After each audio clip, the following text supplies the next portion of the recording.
Addiction is when you do something and it's fun, and then you do it more, and then you do it more, and then your brain learns, oh, hey, this thing is fun. Let's make sure we crave it even more and more.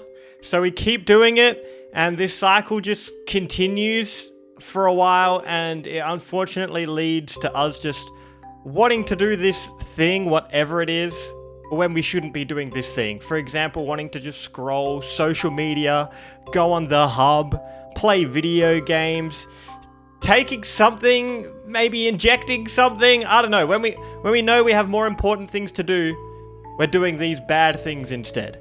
And that's kind of how I would define addiction. Another unfortunate part of addiction is your brain is constantly striving to return to balance. So let's say you flood it with a lot of dopamine. If you keep doing that, your brain in response will reduce the amount of dopamine you feel. And so instead of this same addiction being as pleasurable as it once was, it becomes what we need to feel normal. Think about if you're playing a video game. When you just first start playing a video game, you're like, wow, this is so fun. When you're 3 days deep into playing video games, 10 hours a day, you take a snapshot of how you're feeling. You're not actually still that super heightened happiness. You're just kind of doing it because everything else sucks instead.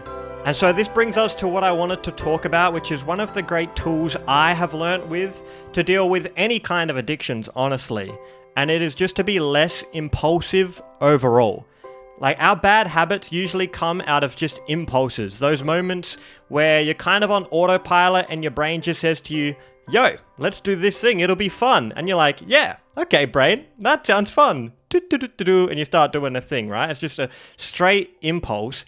And then when you come to your senses, like 2 hours later, you're like, oh shit, I've just wasted my damn time. So that's why I found that getting into the habit of coming to your senses, or rather being in your senses, being in control all or much more of the time, is a great habit to get into. It's like having an autopilot of not being on autopilot. Some things I tried that I would highly recommend you try are some things like being thankful for something in your day before you eat. Kind of like saying grace or praying before you eat, something like that. It kind of makes your brain have to control itself because your brain's like, oh, I just want to eat. And you're like, okay, let's take the time. Let's be thankful. It takes you out of that autopilot. Or another thing is if you're at a restaurant or you're going out to eat, order the food you want second most. If you go to a restaurant and order the food you want second most, you're still really going to enjoy it, I'm sure. But it'll get you out of that habit of following that automatic voice that's in your head. And let's be often, it's that automatic voice which can lead you astray. Or let's say you want to play a video game, pick the video game you want to play the second most instead of the most. Or pick a character or a character archetype that you want to play the second most instead of the most. It might sound silly, but if we have like bad habits or addictions, it's because we are following what our brain wants without logically coming in and being like, yo, brain, this is a bad idea. We don't have enough control. And so developing control on these easier things, in my opinion, like, oh, I'm not going to get the best food, I'll get my second favorite food. Oh, I'm not going to play my favorite video game, play my second favorite video game. Oh, I'm not going to eat straight away, I'm going to take a moment to reflect on the day. These things train your brain and level it up rather than always impulsively following your brain. This is probably what a lot of people do. You always impulsively follow your brain all the time.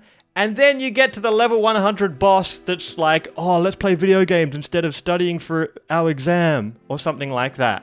That's a level 100 boss. That's really hard to overcome. And you try to fight it and you haven't leveled up. You know what I mean? So I really hope some of you put this into practice and then inform me on how it goes. I think it'll really help a lot of you out.